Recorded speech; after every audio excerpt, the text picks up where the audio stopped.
अस्सलाम वालेकुम व्यूवर्स, आज मैं आपसे शेयर करूंगी वाइट फ्राई की रेसिपी। तो चलिए बनाना स्टार्ट करते हैं। पहले यहाँ पर मैंने लिया एक पैन जिसमें हम ऐड कर देंगे आधा कप ऑयल। ऑयल की जगह पे अगर आप इसमें घी ऐड करना चाहें तो वो भी कर सकते हैं। 1 kg चिकन शामिल करेंगे जिसको मैंने धोकर अच्छे से साफ कर लिया था। फ्राई कर लेंगे जब तक कि चिकन का जो कलर है वो सफ़ेद ना हो जाए।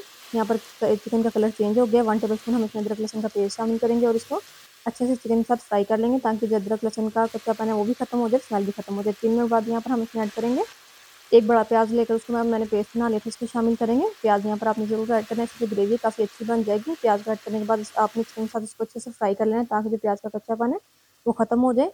तो यहाँ पर प्याज और चिकन को फ्राई करते हुए 3 मिनट हो गया। अब हम इसमें 2 बारीक कटी हुई हरी मिर्ची ऐड कर देंगे, साथ ही स्पाइसेस ऐड करेंगे। 1/2 टेबल स्पून नमक ऐड कर देंगे, 1/2 टेबल स्पून ही काली मिर्च ऐड करेंगे, 1 टेबल स्पून हम इसमें खुश धनिया पाउडर ऐड कर देंगे। सारे मसाले ऐड करने के बाद चिकन को आपने अच्छे से भुनाई कर लेनी है चिकन की, और ताकि जो मसाले हम इसमें डालें उसका कच्चापन खत्म हो जाए और चिकन भी अच्छे से जो चिकन की स्मेल है ना वो खत्म हो जाए।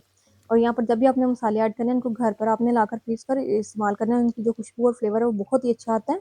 जो बाजार के हम मसाले ऐड करते हैं उनकी जो खुशबू होती है ना वो बिल्कुल नहीं आती। एक दफ़ा अपने घर पर जरूर ट्राई करना, मसालों को पीस कर बहुत ही मज़े का खाना बनता है। अब हम इसमें 1 कप दही का ऐड कर देंगे। दही ऐड करने के बाद यहाँ पर हम अच्छे से इसको मिक्स कर लेंगे। अब हमने जो दही शामिल किया इसका भी दही भी काफ़ी पानी छोड़ेगा और जो चिकन है ना हमारा वो भी काफ़ी पानी छोड़ देगा। इसलिए आपने इसमें यहाँ पर पानी का यूज़ बिल्कुल भी नहीं करना। अच्छे से चम्मच चलाएंगे, मिक्स करेंगे और अब हम इसको कवर करके 10 मिनट के लिए लो फ्लेम पर रख देंगे ताकि जो चिकन अच्छे से गल जाए। 10 मिनट बाद यहाँ पर मज़ेदार सा चिकन है जो गल कर तैयार हो गया। बहुत ही मज़े की खुशबू आ रही है। अब हम इसमें क्रीम ऐड कर देंगे। यहाँ पर मैंने 100 ग्राम क्रीम ली है जो हम इसमें यूज़ करेंगे और इसको अच्छे से मिक्स कर लेंगे।